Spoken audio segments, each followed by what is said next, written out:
I'm Haley Taylor, and you're listening to the Rough Draft Diaries. Last week on the Rough Draft Diaries, you met Michelle at the Zeph Center, and you learned how she became addicted to heroin. It was a story that's becoming all too familiar. Michelle was prescribed painkillers for back pain.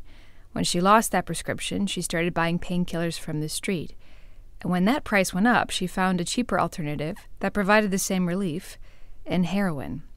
Michelle described the sensation of taking heroin as being wrapped up in a warm blanket. Of course, after being addicted to heroin for so long, that blanket doesn't feel that good anymore.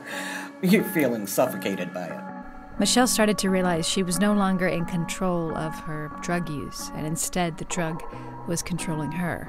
It's terrible. You have to do it every single day. You have no choice. And most of the time, you've lost everything. I mean, I had my children, but I have grandchildren. They didn't want me around my grandchildren. I certainly would have never been allowed to be left alone with them. And that hurt. I could see what it was doing to my family. And so I said, I can't do it anymore. It's too much. So that's when I decided to come in and do the assessment. She means the assessment at the Zeph Center, a nonprofit that provides services to individuals with mental illness or addiction. I think sometimes a combination of life events and illness and addiction lead people to a place where they lack resources. That's Jennifer. She's Director of Clinical Resources at the Zeph Center. We look at the whole picture. It's a very integrated care-focused approach and a very person-centered approach at Zeph Center. It's important to have somebody out there who can be a support and an ally and to be knowledgeable about the struggles that people face and be able to connect them with the correct treatment and the correct resources. So the assessment is exactly what it sounds like. Each individual is assessed as to their needs. So those with a more serious addiction or serious illness may get treatment first before those who may not have pressing needs. Michelle was assessed on a Friday and then admitted the following Monday for Zeph services, which include quite a few things. You have to come every single day. You have doctor's appointments, you have a once-a-week counseling appointment, you have sober support, and then you're required to go to meetings also, so you can have your meetings here also. As Michelle would wait in the lobby for her meeting, she would often hear others complain about the amount of classes or therapy they would have to attend. Michelle also heard criticism for the kind of therapy she was receiving. Michelle was at a methadone clinic, which is a medication-based therapy or replacement therapy. Basically, a patient receives a form of opiate, either in a pill or liquid form. It's administered and prescribed by a doctor. You can only get it at the Zeph Center. And it's not a cure for addiction issues. It's just a way to kind of wean the individual off the drug as they are starting their treatment and rehabilitation process. Michelle received criticism from others because they believed even though you were at a rehabilitation center under their supervision, if you're still taking a drug, it doesn't really count.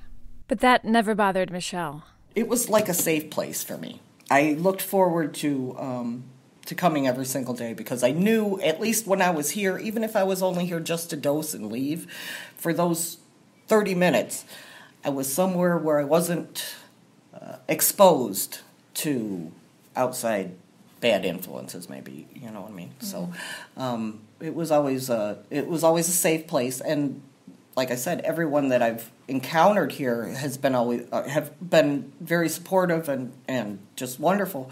So you look forward to that. So Michelle entered the Zeph Center 2 years ago, and she finished the program, and now she's clean. And although it sounds cliche, she says she feels like a new person. I guess in recovery, my true personality has come out. And I feel like I can do things that I never thought I could.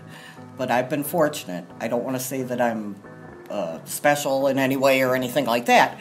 But I think you have to get honest with yourself. Because addicts are so manipulative and lie and stuff, we lie to ourselves, too. So I had to get honest with myself.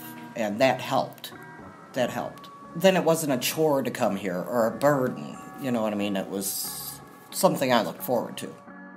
Michelle's success story is the kind of story Jennifer loves to hear, and the kind of story she wishes each individual at the Zepf Center could experience. Well, the best days for sure are the days that we get the feedback from the people that we serve. You saved my life. Things are so different for me now, and I'm living the life that I wanted to live. Those are the best days. And it really reminds us why we do what we do. Because people do get better. Treatment works. We are all born with a tremendous amount of potential. The possibilities are unlimited. So, back to Michelle. What is the next step for her? What does she hope for the future?